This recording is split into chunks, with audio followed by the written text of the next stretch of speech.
All right. The president of the United States last night posted 400 posts to Lie Social. And you might remember he has to have this website because he tried to overthrow a free and fair election and he got kicked off of all social media platforms deservedly. So he started his own social media platform.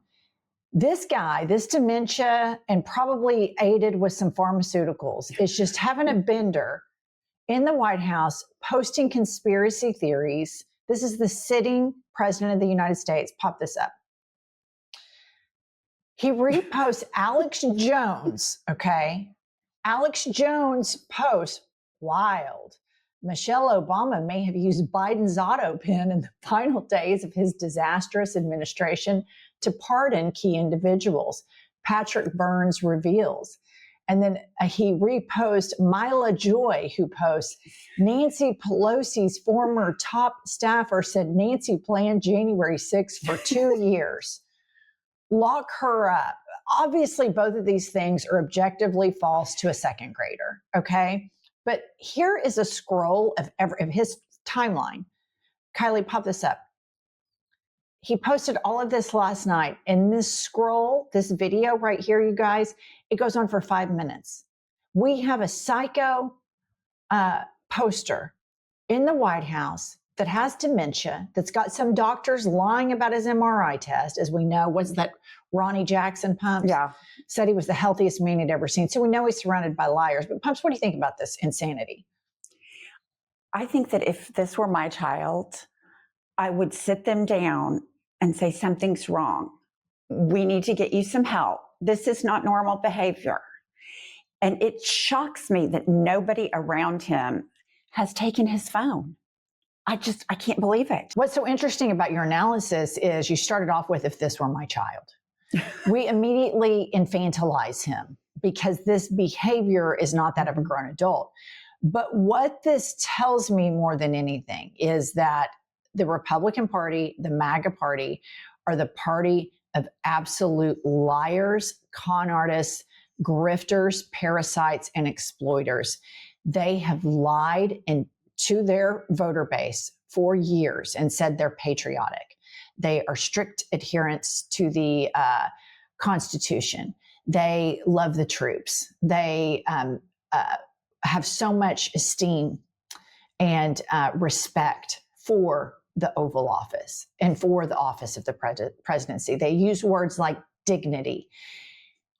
And the indignity and the immaturity and the dementia and the mental illness that we just showed you, 5 minutes worth of scrolling that slowly, which means this was a probably 4-hour bender that he was on, posting 400 posts, conspiracy theories, and not one Republican, not one, is saying anything about this. Not one. I'm sure, I haven't looked at corporate media this morning, but I'm sure everybody's just acting like, he's so funny. Trump's such a funny guy. And this is utterly insane. You think Putin is scared of this guy? No. Do you think anybody's scared of this guy? Absolutely not. But I'll tell you who is. Moses Mike Grinder Johnson is scared of him. Pumps? House of Representatives in Indiana are scared of him because he sicks his mob on people. But here's the thing. It's not even that he's posting all these hundreds of times, which is bananas. But the stuff he's posting is like straitjacket material. It's way worse than just a manic post. It's the stuff he's posting and the bullshit he's feeding people. All right. And then I want to move along off of this. Obviously, in any other world, this man would be impeached. This makes Biden look like a young spring chicken that has cat-like reactions, both mentally and physically. All right. But I want to move on to the New York Times story on the Democrats and their moral duplicity moving forward into the midterms and then beyond to 2028, if we get there. So pop this up. There was a whole piece done in the New York Times, and it's well worth a read, says Adam Carlson. But there are some quotes that really stood out to me. Such an indictment on the entire Biden foreign policy team, none of whom should be allowed anywhere near a position of power or influence in the next Democratic administration. And here's an excerpt from the article. It says this approach made Democrats hypocrites when defending a rules-based order, racial equality, and democracy. It alienated elements of their base and placed them out of step with younger voters. And in an age of authoritarianism, fealty to an Israel strongman who routinely humiliated them made Democrats appear weak. Mr. Netanyahu was hugged all the way into the arms of Donald Trump. And what they're talking about here is at the core of where the Democratic base is versus the Democratic establishment. And the Democratic base, a la Joe Biden in the last 4 years, that he was hugging Benjamin Netanyahu. Meanwhile, Benjamin Netanyahu, with an assist from AIPAC, is working towards getting Donald Trump elected. And the Democrats are hugging and coddling and providing him a blank check the entire time. So as a party, when we look at the fact that Trump won after January 6th, what we saw on television, the Democrats have to look internally and quit playing assumption politics and just assume nobody's going to vote for him. And they have to really get clear-eyed and have moral clarity moving forward to this electorate. And when you want to be the anti-war party and you want to be the party on moral clarity and you want to be the party on human rights, and you're hugging a war criminal the entire time that war criminal and AIPAC are spending hundreds of millions of dollars to get a man that likes to hang out with Nazis, and I'm talking about Donald Trump, when all of his rallies, particularly January 6th, the boat rallies everywhere, people wear Nazi shit to his rallies. I mean, these are real Jew haters within the MAGA movement. And Israel they want him to win. Why? Because he is so morally depraved that there's no risk at all that anyone will ever say anything to him about his war crimes when you get to Donald Trump, because Donald Trump's a criminal too.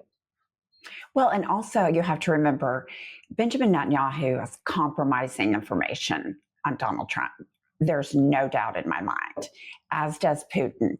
But the Democrats have got to take a stand against this because they're going to lose their entire young voter system, people like us that see genocide and say no. Are you talking about us being young voters, Pumps?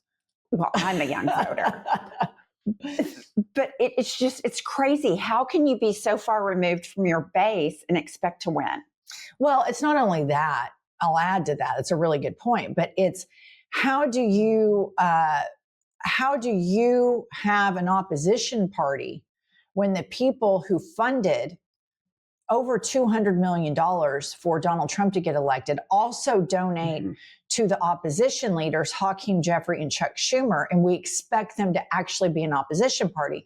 What they've done is they control MAGA, but they also control the opposition. And so for us to be a true opposition party, it should be easy based on all of that stuff that I just showed you. 400 posts, in the middle of the night, dementia. The Drudge Report is all over saying he's eaten messy like a sloppy pig in bed. He eats all of his meals in bed because he's too lazy to sit at the table. The bruises, the cankles, the makeup, the ballroom, the blowjob to Bubba, talking about Arnold Palmer's cock. This shit is easy to defeat these people. So why does the Democratic establishment have such a hard time? And it's getting better. I mean, the Democrats are starting to surge.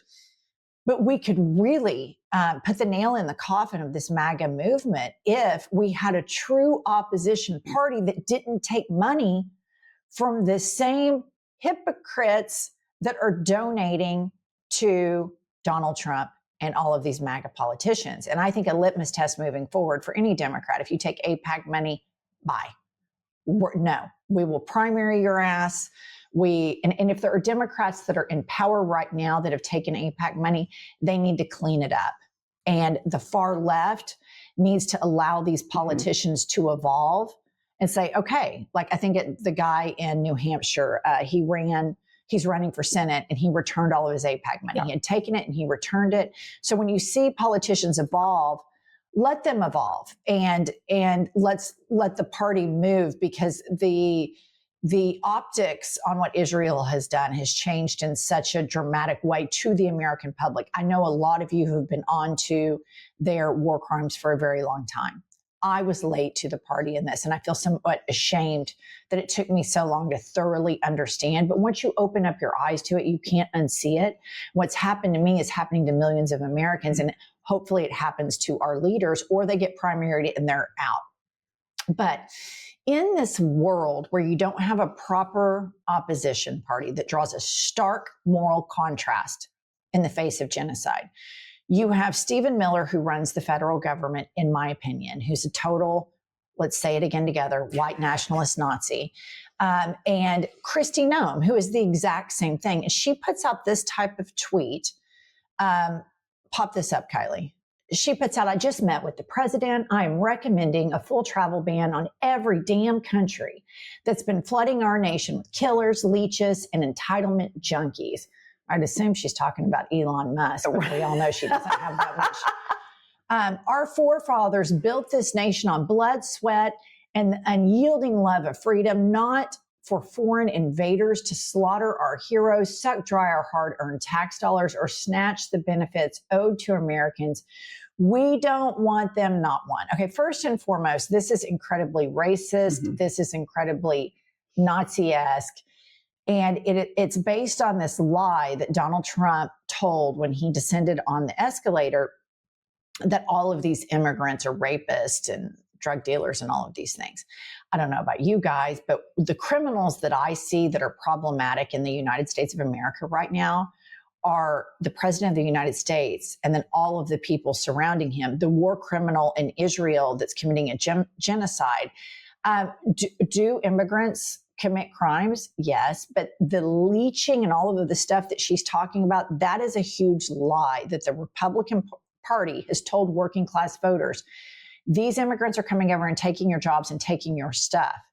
They do that because if they keep them mad at minorities, then they keep their eye off the ball that the people who are taking your shit is that Kristi Noem, who bought $200 million worth of jets and has done a $200 million ad campaign because she likes to thirst trap more than she likes to govern.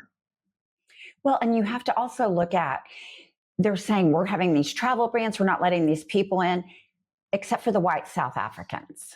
We've already heard about his refugee policy that leans towards white people. So it's just racism on steroids. But what's so gross about this is the demeaning of people and her office. It's so terrible to look at the Secretary of Homeland Security that speaks like that. All right, listener, if you are a last-minute shopper, you know what the feeling is. The shelves are empty, the ideas are running low, and you end up getting a horrible gift that you're embarrassed for family members to see that you even gifted to somebody. I have a solution for you. It's called the Aura Frame, and it is a solution that makes the gift feel so personal and so thoughtful. All you have to do is upload unlimited photos and videos. You just download the Aura app and connect to Wi-Fi. You can even preload all of the photos before it ships, and you can continue to add photos to the frame anytime, anywhere. You can personalize the gift and add a message before it arrives. So listener, for a limited time, save on the perfect gift by visiting auraframes.com to get $35 off Aura's best-selling Carver matte frames, named #1 by Wirecutter, by using promo code IHIP at checkout. That's auraframes.com, promo code IHIP. This deal is exclusive to listeners and frames sell out fast, so order yours now to get it in time for the holidays. Support the show by mentioning us at checkout. Terms and conditions apply. Well, and it goes back to Pumps, the whole trickle down thing. He started his campaign on racism. Obama wasn't born in the United States. And every Black person knew that after Obama won, that there would be a white lash. And that white lash started with the Tea Party and started with Donald Trump, the racist dog whistles, and it's escalated and moved on to immigrants. And then you have all of the people surrounding him feel super emboldened to be white nationalists, to have Nazi paralleled ideology in the case of Stephen Miller. And you have really like a bunch of psychopaths and sociopaths running the federal government. And Kristi Noem, any of these people that would want to work for this man are really mentally depraved human beings, because a normal person, and Fox News has now started this whole branding where they're going to talk about Christianity a bunch.